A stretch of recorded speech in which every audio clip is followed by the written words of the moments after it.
fez as perguntas, vai ser mais interessante assim, né? Porque talvez dessas 6 perguntas, que cada um fez 2, nós vamos misturar aí, é importante que vocês tragam um ensino diferente para nós. A primeira Combinado. pergunta que a gente preparou aqui, né, nessa live aqui abençoada, quais são as características da leitura e interpretação da Bíblia pelos assembleianos? Perfeito, Paulo. Excelente pergunta. Parabéns pela elaboração, viu? Falar desse assunto para mim é muito interessante, pessoal, porque isso está na minha pesquisa de doutorado. O meu Olha, objeto de estudo, na verdade, na minha pesquisa de doutorado, é hermenêutica pentecostal. Então, falar do modo como os pentecostais ou como os assembleianos leem e interpretam a Bíblia é, claro, falar de hermenêutica pentecostal, porque os assembleianos são pentecostais, a Assembleia de Deus é certamente a maior denominação do pentecostalismo brasileiro, talvez do pentecostalismo mundial, e, portanto, falar disso é falar de hermenêutica pentecostal. E, de fato, quando eu pesquiso esse assunto, eu já trabalho com a ideia de que esse modo de aproximação do texto bíblico, ele tem dimensões positivas e dimensões que eu chamaria aqui de negativas, mas entenda-se por negativas como passivas de melhoramento e, em alguns casos, até de superação. Então, esse olhar crítico que a gente lança sobre a hermenêutica pentecostal, na verdade, visa justamente contribuir. Não é a crítica pela crítica, Paulo, mas é pensar criticamente determinada realidade, determinada condição da igreja, visando contribuir, visando considerar caminhos melhores, né? E aperfeiçoamento quando for o caso, melhoramento quando for o caso. Então eu destacaria sim traria aqui para a nossa live algumas características dessa leitura, que nós podemos chamar de leitura popular da Bíblia. Aliás, a academia se interessa e pesquisa a leitura popular da Bíblia, que é o modo como as comunidades de fé leem a Bíblia. Então, as comunidades de fé, elas se interessam pela Bíblia, se alimentam da Bíblia Sagrada, e a isso na academia se chama leitura popular da Bíblia. Eu tenho Pastor Ed, boa noite, querido. Satisfação, viu? Reencontrá-lo. Pastor Éder, né? Desculpa. Éder. Pode continuar, E Rodney. perfeito. Então, é claro que as comunidades de fé, elas se aproximam do texto bíblico, leem a Bíblia, amam a Bíblia. É muito interessante pensar que no pentecostalismo foi muito comum o fato de que as pessoas aprendiam a ler para ler a Bíblia e aprendiam a ler muito a Bíblia. Essa é uma questão bem interessante no pentecostalismo e que alguns pesquisadores vão inclusive destacar isso, né? Então, isso está posto. As comunidades de fé trabalham com o texto bíblico e essa leitura ela tem algumas características. A leitura popular da Bíblia nas comunidades de fé pentecostais ela tem algumas características que eu destacaria aqui. A primeira, no caso da leitura popular numa perspectiva mais pentecostal, porque nós poderíamos falar de leitura popular da Bíblia numa perspectiva mais das igrejas reformadas, igrejas históricas, batistas. Devo lembrar, inclusive, que a questão da leitura popular da Bíblia ela é muito trabalhada e desdobrada em contexto católico. O grande nome, né, que pesquisa a questão da leitura popular da Bíblia no Brasil é o Frei Mestres, que trabalha com o assunto há mais de 60 anos. É um importantíssimo nome nos estudos em torno da leitura popular. Então aqui eu estou fazendo um recorte, estou pensando a leitura popular em contexto pentecostal, ou seja, a hermenêutica pentecostal.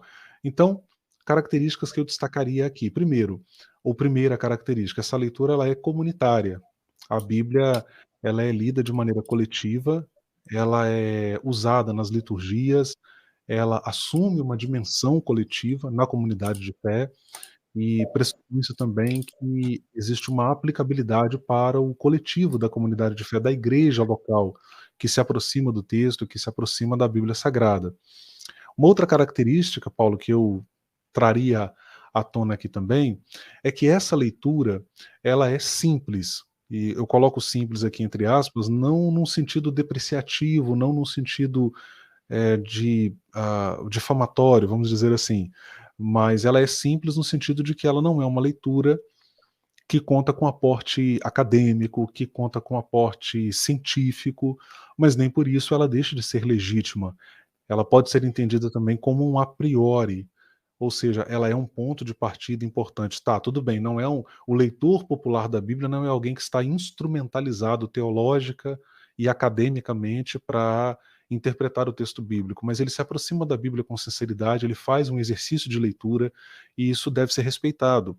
Vocês estão diante de alguém, e acredito que é o caso dos colegas que estão aqui também comigo, acredito que possa ser o caso deles, nós começamos a ler a Bíblia por essa perspectiva.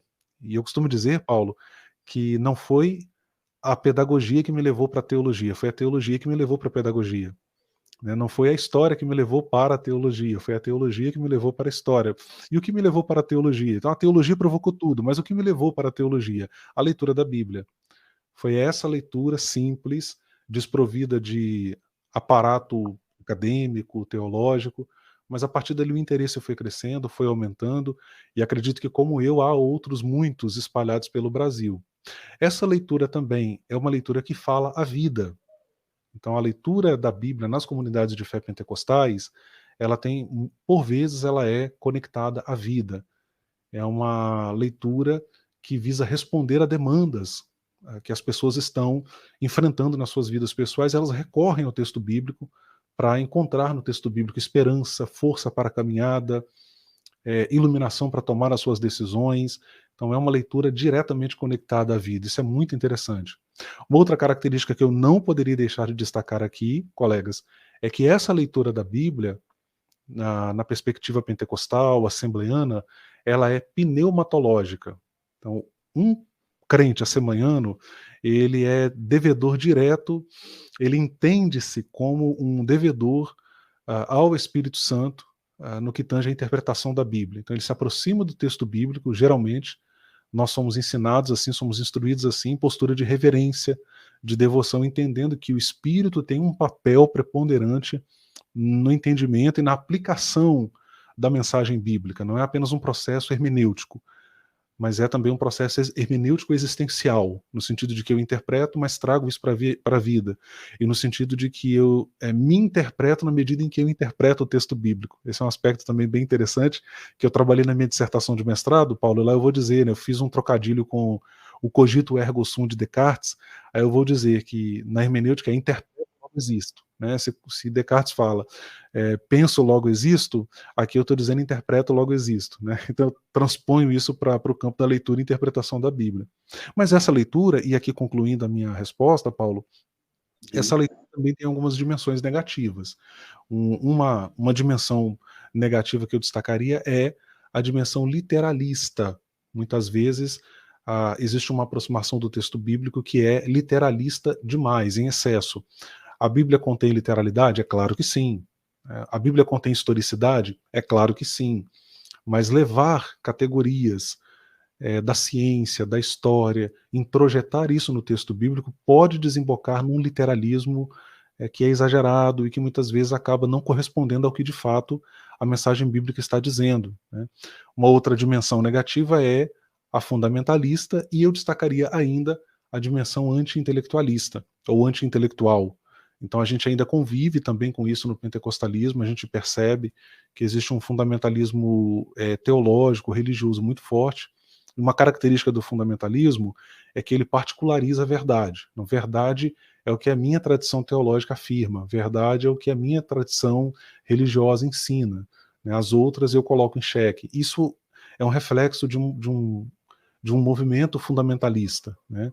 E isso acaba sendo muito ruim, por isso mesmo o protestantismo ele convive com várias verdades absolutas e às vezes com dificuldade de dialogar. Né? Então, é uma dimensão a ser superada, que a gente precisa trabalhar, entendendo que eu posso fazer as minhas afirmações de fé, enquanto pentecostal que sou, sem necessariamente deixar de escutar outras tradições. Concluo aqui, Paulo, obrigado. Espero ter contribuído aí. Muito, meu querido. Essa questão que o senhor disse aí é interessante, né? O senhor falou bastante coisa interessante, na verdade, mas não tem como a gente pontuar tudo. Mas uma das coisas que me chama muita atenção é a questão do irmão falar da estrutura, né? E muitas vezes se fecha diante de alguns assuntos. Isso aí a ponto de não querer ouvir, não querer debater. Isso aí pode ter um lado bom, mas pode ter um lado também meio preocupante, né? Porque se a pessoa tiver uma base sólida melhor que a gente temos que buscar de verdade dentro das escrituras se nós estamos realmente certos.